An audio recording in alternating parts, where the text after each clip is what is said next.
अगर किसी लालच में बिक गए तो खत्म हो जाएगा सारा मूवमेंट। सोचो अगर बाबा साहब भी अगर बिक जाते तो क्या आज हम लोग मंत्री बन पाते, एमएलए बन पाते, वकील बन पाते? हमें तो भी नहीं पता होता। ये कुर्बानी बाबा साहब की बेकार नहीं जानी चाहिए, मैं सबके लिए कहना चाहता हूँ। 4 बच्चे जमीन की गोद में सुला दिए माता रमा। इस समाज को तो खुद को जवानी में जला दिया। ऐसी थोड़ी ना हमें ये मिला जो आज हम खुशहाली का जीवन जी रहे हैं। बिल्कुल। देखो जी, हमने तो जितना जीवन 60 साल का हमारी उम्र आ गई, पर हमने जो है ना 36 साल समाज को। पर हम आपको नमन करते हैं, जय भीम नमो। हम आपको नमन करते हैं। ऐसी बहनें हमारी, इतनी वीर बहनें जो 60 साल की उम्र में समाज के लिए निकल रही रोड पे, ऐसे जिस दिन हमारी सारी बहनें निकल गई ना, ये तो कहीं दिखाई भी नहीं देंगे रास्ते में। 36 साल हो गए मुझे तो समाज के बीच। बहुत अच्छी बात है। ये देखो, हमें गर्व है आपके ऊपर। निशान है मेरे पूरे जिस्म पे। हम भीम दीवाने हैं,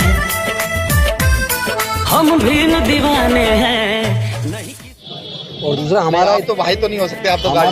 हमारा इतना बड़ा रिश्ता है जिसके आगे खून के रिश्ते कमजोर पड़ जाते हैं। बिल्कुल। ये विचारधारा का रिश्ता है, और विचारधारा के रिश्ते से बड़ा कभी खून का रिश्ता नहीं हो सकता। एकदम ठीक है, और बिल्कुल मजबूती के साथ साथ खड़े हैं मरते दम तक। हमारे मार्गदर्शक बड़े भाई राजेंद्र गौतम जी हैं।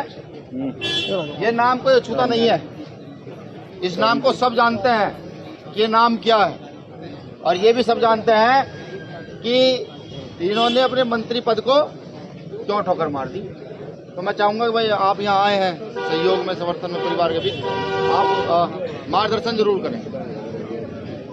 मैं तथागत बुद्ध बाबा साहब और सभी समाज के महापुरुषों के चरण में कोटि कोटि नमन करते हुए अपने साथियों को सिर्फ एक बात कहना चाहता हूँ कि भविष्य में चूँकि हमारी जो एकता बनती जा रही है समाज की, जो लड़ाई समता, स्वतंत्रता, बंधुता और न्याय की जो डॉक्टर बाबा साहब अम्बेडकर जी ने शुरू की थी और माननीय कांसीराम साहब ने उसको काफ़ी तेज़ कर दिया, और उसके बाद जो युवा साथी हमारे भाई चंद्रशेखर जी हैं, विनय रतन जी हैं, आर्य जी हैं, निगम साहब हैं, पुष्पांकर जी, सब लोग जो आप सब लोग, हम सब लोगों ने जो एकजुटता के साथ पूरे देश के अंदर सामाजिक न्याय की इस लड़ाई को प्रजातांत्रिक तरीके से, हिंसात्मक तरीके से जिस तरीके से मजबूत किया है, इससे जो जातिवादी और विषमता और अन्याय पर आधारित सोच रखने वाले लोग बौखला गए, और ये इस तरह के हमले हो सकता है भविष्य में हमारे ऊपर और भी हों। आपको सबको पता है, कभी हमारी गर्दन काटने पे वो इनाम रखते हैं, कभी हमारे किसी और भाई की पे इनाम रखते हैं। तो ये हमें उकसाने की कार्रवाई है, और वो इसलिए कर रहे हैं क्योंकि वो घबरा गए। लेकिन हमें किसी को उनके उकसावे में नहीं आना। डॉक्टर बाबा साहब अम्बेडकर जी ने हमें 3500 साल की गुलामी तोड़ने के लिए इस लड़ाई को कभी औजार हथियार से नहीं लड़ा, क्योंकि ये लड़ाई विचारधारा की है, औजार हथियार की लड़ाई नहीं है। उन्होंने बुद्धि और विवेक से, कलम से, अपनी काबिलियत से इस लड़ाई को लड़के सफलता अर्जित की है। हमें इस लड़ाई को अंजाम तक पहुंचाना है। माननीय कांसीराम साहब ने भी कभी औजार हाथ में नहीं लिया। औजार हाथ में लिया तो वोट का, आपको भी वोट के हथियार को औजार में इस्तेमाल करना है, और समाज को एकजुट करके अपने समाज को ताकतवर बनाओ।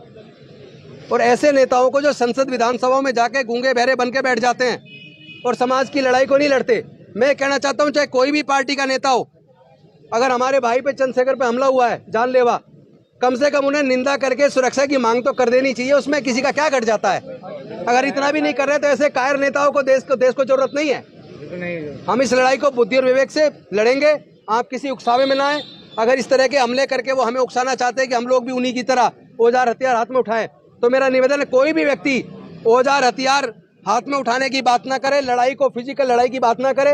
ये लड़ाई तो बुद्धि और विवेक से, दिमाग से अपने को एकजुट करके और संवैधानिक तरीके से, जैसे बाबा साहब ने लड़ी, माननीय कांसीराम साहब ने लड़ी, हमें भी इस लड़ाई को एकजुट होकर हम लोग संकल्प ले रहे हैं पूरे देश में अपने इस बहुजन समाज को एकजुट करके इस लड़ाई को तब तक लड़ेंगे जब तक इसे हम सफलता अर्जित नहीं कर लेते, जब तक देश से जातिवाद को जड़ से खत्म नहीं कर देते, जब तक विषमता और अन्याय पर आधारित व्यवस्था को जड़ से खत्म नहीं कर देते, तब तक हम लोग इस लड़ाई को लड़ते रहेंगे। इसमें एक राजेंद्र गौतम, एक हमारे चंद्रशेखर भाई या विनय रतन, क्या हमारे अगर 10-20 लोगों को वो मारेंगे तो समझ लेना जितने मारेंगे उतने 1 लाख से गुना कर लेना।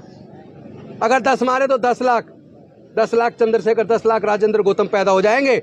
मुसीबत उन्हीं की आनी है। इसलिए इस लड़ाई को दिमाग से लड़ो। ये विविधताओं का देश है। भारत में विभिन्न जाति, विभिन्न धर्म, विभिन्न संस्कृतियों के लोग रहते हैं, और यहाँ सबको समान अवसर संविधान देता है। और हम नहीं चाहते किसी कीमत पे भारत का संविधान खत्म करके मनुस्मृति का शासन आए। हम चाहते हैं समता पर आधारित समाज बने, समता मूलक समाज बने। तो इस लड़ाई को हम ईमानदारी से लड़ेंगे। मैं सिर्फ यही संदेश आपको देना चाहता हूँ, हम सब लोग साथ हैं, सब लोग एकजुट हैं और हम उम्मीद करते हैं कि भाई चंद्रशेखर जल्दी स्वस्थ होंगे और इस मूवमेंट को लीड करेंगे। हम और आप सब लोग मिलके पूरे समाज को एकजुट करके इस लड़ाई को सफलता में बदलेंगे। लेकिन अपने आप को धैर्य में रखें, किसी भी उकसावे में बिल्कुल ना आए। बहुत बहुत धन्यवाद। जय भीम, जय भीम, जय भीम, जय जय जय जय जय भीम, जय भीम, जय भीम, जय जय जय जय जय भीम।